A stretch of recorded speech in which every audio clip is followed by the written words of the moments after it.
Fala, gente boa, tudo bem? Eu sou Rafael Bittencourt, muito obrigado por você ter clicado nesse vídeo agora. Bom, pessoal, seguinte, esse vídeo é a continuação do vídeo de ontem, e esse vídeo é tão importante, ou mais importante do que o primeiro vídeo. Se você não assistiu o primeiro vídeo, é esse aí, porque nesse vídeo eu vou responder perguntas objetivas, né?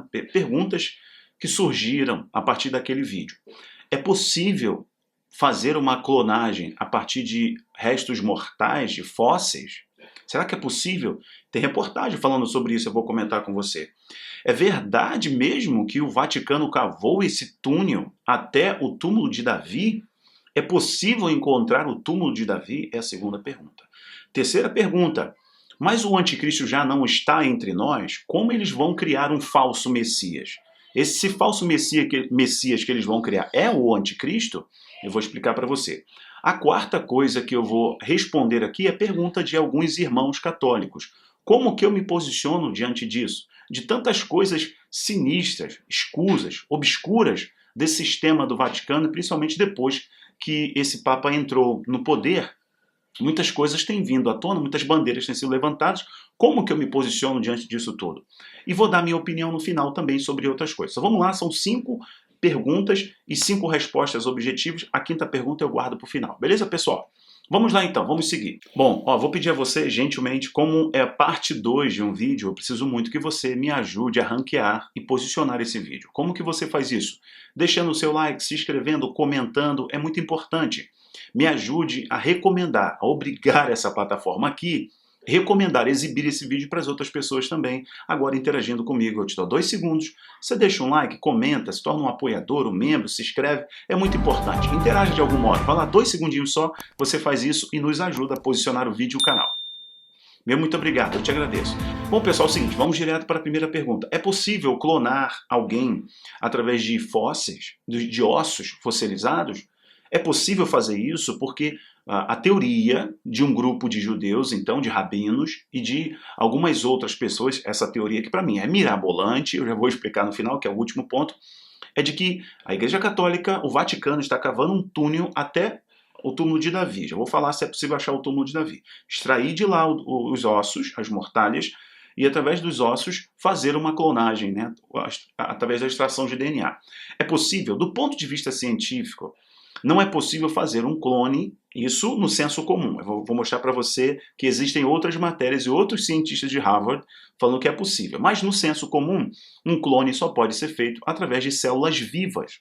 Então você tem que extrair uma amostra de DNA a partir de células vivas. Esse é o consenso. Isso o que é divulgado, né?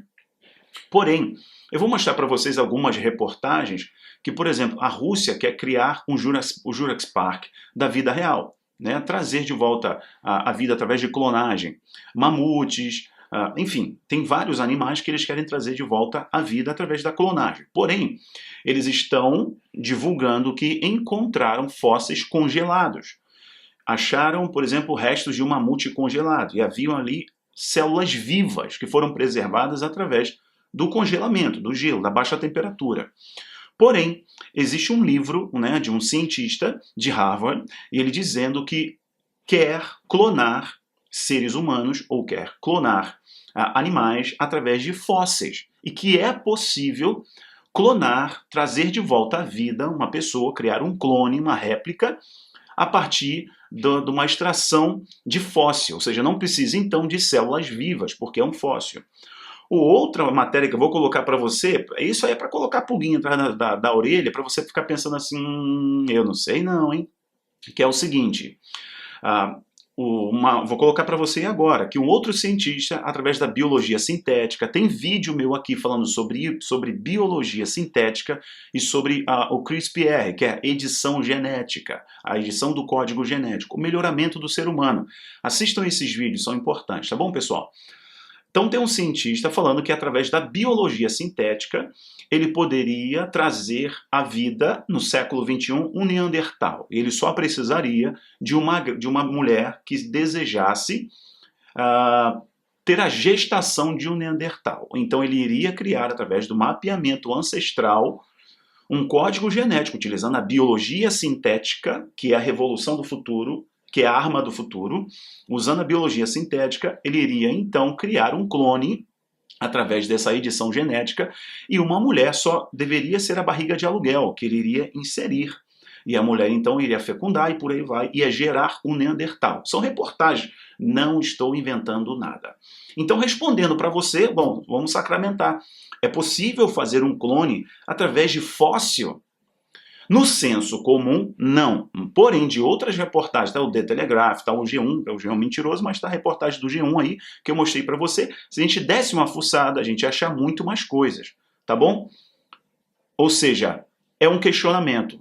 É possível que sim. No senso comum científico, né, na corrente dominante, não, depende de células vivas. Os outros experimentos provam que sim, inclusive em livro. Ok? A segunda coisa, é possível encontrar o túmulo do rei Davi? Não foi encontrado. E eu acho até porque que se fosse encontrado, já teria sido encontrado desde a época lá dos cruzados, desde aquele período das grandes expedições, que estavam pegando os utensílios, buscando o Santo Graal, enfim, em todas as expedições da própria igreja, do sistema romano, já teria sido encontrado há muito tempo. Não sei se foi encontrado, mas aparentemente esse grupo de rabinos, os arqueólogos, historiadores, não é falacioso deles. Eles fizeram uma denúncia mesmo à administração de Jerusalém, à cidade de Jerusalém, porque o objetivo desse túnel, no Monte Sião, era justamente chegar até o túmulo do rei Davi. Então, onde há muita fumaça, há fogo. Tá bom, pessoal? Eu vou para a terceira pergunta aqui para ser objetivo também. Vou só voltar aqui, a segunda é possível então eles acharem um túmulo do rei Davi? Não sei se é possível porque está no campo do especulativo e eu não encontrei aqui, ou qualquer mortalha, alguma coisa assim. Mas existem muitos outros artefatos arqueológicos, históricos, religiosos que foram encontrados e ninguém sabe, ok? E inclusive serão fundamentais para a era do engano, para enganar as pessoas, para aquele momento da iniquidade, que é o enganador, para inclusive ser utilizado junto com o projeto Blue Beam, para poder manipular o mundo inteiro e desviar as pessoas do verdadeiro caminho da verdade. Desculpa a redundância aqui, tá? Mas enfim, não sei se isso é possível ser feito, tá? Mas eu não duvido aí das coisas que já foram encontradas estão na surdina. A terceira coisa é possível, que eu vou responder para você, é possível criar, então, um falso Messias através dessa clonagem? Se a gente puder aceitar que a clonagem através do fóssil, ela tem essa possibilidade, conforme eu mostrei para vocês, então eles podem criar qualquer ser, eles podem criar qualquer pessoa, eles podem criar qualquer aberração, qualquer anomalia. Eles podem criar o clone que eles desejarem, pode criar o super-humano que eles desejarem. Esse é um projeto. O banco de humanos, né, sendo cultivado já existe. Mas eu não quero ficar só no conteúdo subversivo, imaginário, lúdico. Vamos partir para a prática. Tá? É possível, então, eles clonarem um falso Messias? Existem vários falsos Messias. Tá? Eu vou juntar as perguntas aqui para ser objetivo e eu concluir. Em vez de pontuar daqui para frente, eu junto as perguntas. Existem vários falsos Messias. Não significa que esse suposto clone, que é uma teoria, para mim, milaborante dos judeus, dos rabinos judeus, dizendo que eles vão criar um clone de Davi para ser um falso Cristo, um falso Messias, um anticristo. Isso é uma teoria, para mim, milaborante. Mas, enfim, existe então essa possibilidade de criar um falso Messias? Deixa eu ler uma coisa para vocês aqui rapidinho, para ser fundamental, e no final eu falo dos irmãos católicos, tá? Vamos lá.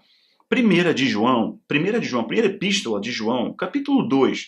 Filhinhos meus, olha aqui, versículo 18. Filhinhos, já é a última hora, porque naquele tempo os irmãos, os discípulos de João, os filhos na fé de João, acreditavam que não era a última hora. E João está falando, estamos na última hora, acordem, não durmam. Filhinhos, já é a última hora. E como ouviste que vem o anticristo, também agora muitos cristos têm surgido. Por quê? João está falando, como vocês ouviram que vem o anticristo? Ouviram de quem? Do próprio Senhor Jesus, que virá o anticristo. E agora João acrescenta mais um detalhe. Também, agora, muitos anticristos têm surgido, pelo que conhecemos que é a última hora. Então, o que caracteriza a última hora é a manifestação dos enganadores. Portanto, quando a gente fala que o anticristo está no mundo, nós estamos falando do espírito do anticristo, do sistema do anticristo. Anticristo é aquele que se opõe a Cristo, aquele que nega tudo que se refere a Deus, aquele que nega a Cristo, nega que Jesus é o Filho de Deus. Portanto, aquele que nega a doutrina da salvação, esse é um anticristo, ele tipifica um anticristo. Então ele age pelo espírito do anticristo. E anticristo também dá a conotação de se colocar no lugar de. João, então, está pegando aqueles daquele momento contemporâneos, tá, de que João está escrevendo a sua carta e dizendo para aqueles irmãos, esses falsos profetas, esses que criam heresias, doutrinas fantasiosas, homens manipuladores e enganadores, eles não agem pelo Espírito de Deus. Portanto, aquele que faz milagre, que manipula as pessoas, que prega um sofisma, uma mentira com aparência de verdade, com o objetivo de tirar as pessoas do caminho da verdade, este é um tipo de anticristo. Por quê? Ele usa uma doutrina que não é a doutrina que vem de Cristo. Então ele é um anticristo. Então ele age pelo espírito do anticristo. Então João acrescenta mais um elemento que te ajuda agora a entender isso. João está dizendo, todo aquele que nega Cristo, todo aquele que se opõe a Cristo, este é um anticristo. Nós temos no decorrer da história vários personagens que tipificam o anticristo. E são tipos de anticristo, porque se opõem à doutrina de Cristo. Olha só o que João continua dizendo aqui, ó. Presta atenção, ó. Eles saíram do nosso meio. Entretanto, não eram dos nossos, porque se tivessem sido dos nossos, teriam permanecido conosco. Todavia, eles se foram, para que ficasse manifesto que nenhum deles é dos nossos. Vós possuís a unção que vem do santo, e todos têm conhecimento. Ó, olha agora, 22. Quem é o mentiroso, senão aquele que nega que Jesus é o Cristo? Está falando do anticristo, né?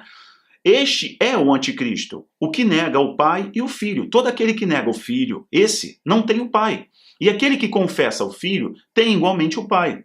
Então o que João está orientando os seus filhos na fé através dessa carta? Ele está dizendo o seguinte, ó, preste atenção, que o espírito do anticristo age no mundo. Quando a gente olha, por exemplo, a estátua de Daniel, a gente percebe que nós estamos ali nos dedos dos pés da estátua, nesse momento escatológico e histórico. Daqui para frente é geopolítica. Por isso que eu falo tanto de geopolítica com esse assunto, que é meu jeito de ser didático, para as pessoas entenderem o que está acontecendo na realidade e olharem para as escrituras e verem a Bíblia em 3D, como eu falo para vocês. Nós estamos no momento dos dedos da estátua. São 10 dedos, são 10 chifres, conforme Daniel. Entende, gente? Ele é o pequeno chifre.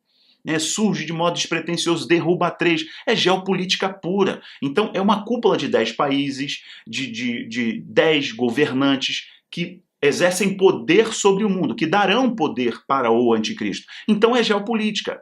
Nós estamos vendo a manifestação do espírito do anticristo, que age pelo poder de Ra-Satã. Então o que a Bíblia está nos orientando, eu estou falando biblicamente, pessoal, todo aquele que se opõe a Cristo, que nega a Cristo, que nega a doutrina do Evangelho, esse é um tipo de anticristo. O falso mestre, o falso apóstolo, o falso pastor, o falso líder religioso é um tipo de falso Cristo, porque ele leva as pessoas para o engano. Ele age pelo espírito do anticristo. Olha aqui o capítulo 4. Preste atenção aqui, ó, de 1 João também. Amados, não deis crédito a qualquer espírito. Antes, provai os espíritos se procedem de Deus, porque muitos falsos profetas têm saído pelo mundo afora. Nisto reconheceis o Espírito de Deus. Todo espírito que confessa que Jesus Cristo veio em carne é de Deus. Agora preste atenção no versículo 3, que é mata a charada. E todo espírito que não confessa a Jesus não procede de Deus. Pelo contrário, este é o espírito do anticristo, a respeito do qual tendes ouvido, que vem e presentemente já está no mundo. O que ele está falando? Que o anticristo está no mundo? Ele está falando que o espírito do anticristo está no mundo. Porque, como eu falei para vocês, da estátua de Daniel, da configuração dos 10 reinos, 10 países, 10 príncipes, 10 governadores, uma cúpula com 10 representantes para o mundo, aí é geopolítica pura, dando autoridade para um. para essa figura política mundial. Nós estamos vendo a configuração disso, pessoal. Então, mas o espírito que age através da apostasia, lembra lá de Tessalonicenses? Eu vou abrir para vocês, para esse nosso estudo ficar bem produtivo. Olha aqui, 2 Tessalonicenses. Olha só, Paulo respondendo aos Tessalonicenses sobre a vinda do Senhor Jesus. Ele faz a ordem cronológica. Olha só, corroborando com João. Ninguém, de modo nenhum, vos engane. Ou seja, é possível ser enganado, mas que ninguém vos engane. Por quê? Porque vocês têm conhecimento. O Paulo fala que, embora eu já tinha ensinado a vocês sobre isso. O Paulo falava muito sobre escatologia. Ninguém de modo, 2 Tessalonicenses 2:3, ninguém de modo nenhum vos engane, porque isto não acontecerá sem que primeiro venha apostasia. Isto o quê? A volta de Jesus. Sem que primeiro venha apostasia, uma rebelião contra Deus. Então você se rebelar e se distanciar de Deus, ok? Que eu falo para vocês aqui, né? Sem que primeiro venha apostasia e seja revelado o homem da iniquidade, o filho da perdição. Aqui o filho da perdição, ele está fazendo um paralelo daquele que negou a Cristo, andou com Cristo e negou a Cristo. Está falando de Judas Iscariote, tá? E não estou falando que Judas Iscariote vai ressuscitar, essa teoria que para mim é muito milaborante, não tem nada a ver. Está falando do que conduziu Judas Iscariote ao engano, que é o espírito do próprio anticristo. Olha, então antes que Jesus venha, primeiro tem a apostasia, que nós estamos largamente passando por isso, então será revelado o homem da iniquidade. Então a era da iniquidade está sendo preparada. Então, quando se manifestar o iníquo, o filho da perdição, olha o 4, o qual se opõe e se levanta contra tudo que se chama Deus, ou é objeto de culto, a ponto de assentar-se no santuário de Deus, ostentando-se como se fosse o próprio Filho de Deus. Então o que ele está falando aqui? Que o anticristo, quando se manifestar, ele vai exigir adoração. Depois dos 3 anos e meio da semana de Daniel, depois dos 3 anos e meio, ele se revela como, ele se diz ser Deus. Aí sim fica muito claro para a humanidade, quando começa a coisa a ficar estreita mesmo, no período da tribulação. Então Paulo está falando que depois dessa revelação, Paulo está falando depois que se apostasia, revelação do homem da iniquidade, tribulação, o Senhor volta. Eu estou só citando isso aqui para você, para te dizer, o espírito do anticristo age no mundo. O espírito do anticristo. Ele vai se manifestar. Por isso que eu falo, vamos analisar a geopolítica. A geopolítica vai te ajudar a entender a configuração desses 10 reinos, desses 10 países, lá dos pés da estátua de Daniel, que é muito importante a gente entender isso. Vai te fazer entender o sistema globalista, que é parte do sistema da iniquidade, Anon, que é parte do sistema da iniquidade, esse governo único, essa moeda única, essa religião única, que é parte da apostasia, que aponta para o homem do engano, o mentiroso, o rei do norte, enfim. Preste atenção nisso, então. Eu te respondi essa pergunta e é necessário isso. Agora, eu quero falar com muito amor e com muito carinho, não com medo de perder inscrito, porque se eu tivesse medo de perder inscrito, eu não faria os temas que eu faço. Eu não falaria as coisas que eu falo. Então, eu falo com muito amor e com muito carinho. Alguns irmãos católicos me escreveram assim, dizendo: poxa, é tanta coisa que eu vejo do Vaticano, tanta coisa que eu vejo do sistema, e depois que esse Papa entrou, então, muitas coisas vieram à tona. É porque a internet também deu muita celeridade, né, deu muita velocidade à informação, e as pessoas passaram a fuçar. Mas o sistema romano é um sistema caído, é um sistema apostatado. Isso não é fala minha, isso está na declaração de fé dos reformadores. Sabe, os pais da igreja reformada, eles fizeram uma declaração de fé. E nesse documento que é público, documento público dos reformadores, eles falam que o Papa é um anticristo. Porque eles entendiam que, através das doutrinas inseridas na Igreja Católica, a partir do momento em que a Igreja se funde ao Estado, começa todo o sincretismo religioso, a necessidade de introduzir cultos e ritos e nomes e imagens e objetos de cultos intermediadores, que não é o Senhor Jesus, a Deus, aí a doutrina católica romana, e não apostólica, a doutrina católica apostólica romana caiu, apostatou. Então os reformadores, eles estão na declaração de fé, falam com muito amor isso, não é informação solta minha não. Eles dizem que o sistema romano, através do Papa, é o anticristo, é o espírito do anticristo, que é o espírito do engano. Lembra que eu te disse? Lembra do que está na epístola de João, na epístola de Paulo aos Tessalonicenses, na carta de Paulo aos Tessalonicenses? Portanto, ele opera para o engano, ele se coloca no lugar de... Tudo aquilo que se coloca no lugar da santa doutrina, levando as pessoas ao engano, é o espírito do anticristo agindo no mundo. E isso é interessante você saber. Então, respondendo a você, católico, católico é universal. Apostólico é a fé que veio dos apóstolos. A fé que foi ensinada pelo próprio Senhor Jesus aos apóstolos. E eles receberam a grande comissão conforme o texto de Marcos. Ide ao mundo inteiro e pregar o evangelho a toda criatura. Essa é a grande comissão. Os apóstolos receberam isso e espalharam para o mundo. Chegou até mim, chegou até você. Então, eu também sou católico e sou apostólico. Eu não sou do sistema romano, porque o sistema romano é apostatado. A partir do momento que ele insere purgatório, a partir do momento que ele insere indulgências, a partir do momento que ele insere doutrinas, que é uma miscelânea apanhada de culturas nórdicas, pagãs, né, de outras culturas, de outros deuses que são manifestações de demônios, e dá outro nome, dá outra roupagem, insere mitologia grega, coloca intermediadores à oração para que a pessoa chegue até o Pai. Essas doutrinas são anticristãs. Desculpe o barulho. Portanto, essas doutrinas são oposições a Cristo. Porque Jesus disse, eu sou o caminho, eu sou a verdade, eu sou a vida. Ninguém vem ao Pai se não for por mim. E diz mais o texto bíblico, pois em nenhum nome há dado entre os homens pelo qual importa que devamos ser salvos. E outro texto diz, a saber, diante do nome de Jesus, todo joelho se dobrará e toda língua confessará. Portanto, aquele que insere qualquer intermediador, qualquer oração a um pai na fé, a um personagem histórico, a um santo, essa pessoa está corrompendo a doutrina cristã. Eu te falo com muito amor, com muito carinho, tem o meu jeitão de falar, mas eu falo com muito carinho mesmo, que a minha intenção é te orientar. Então, diante das perguntas que eu recebi, eu falo para vocês, né, com muito amor, que é o seguinte, a Bíblia nos orienta a fugir do engano. E tudo aquilo que foge da doutrina bíblica cristã é só você ler.